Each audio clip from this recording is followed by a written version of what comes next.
Donc le livre raconte l'histoire d'un représentant de commerce qui s'appelle Benoît Lausanne et qui, par un beau soir, quitte le domicile conjugal sans prévenir. Et il fait un trajet jusqu'à une ville de province où il a un rendez-vous. Et au buffet de la gare de cette ville, il croit reconnaître une femme qui a été son grand amour quand il avait 20 ans et qui a disparu du jour au lendemain sans jamais donner de nouvelles. Donc à partir de là, il se met à sa recherche.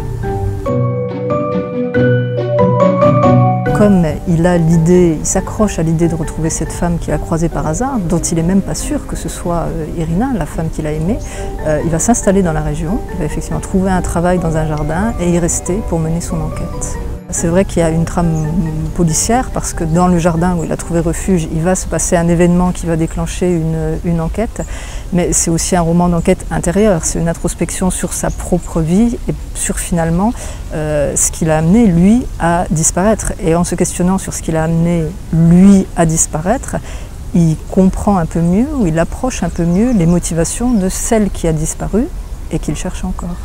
Et il y avait deux choses en fait sur lesquelles je voulais écrire. Il y avait la disparition, mais au sens littéral, c'est-à-dire les gens qui s'en vont, dont on ne sait pas où ils sont, s'ils sont morts, s'ils sont vivants, pourquoi ils ont fait ça.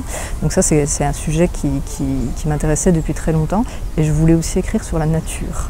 Donc j'ai conjugué les deux.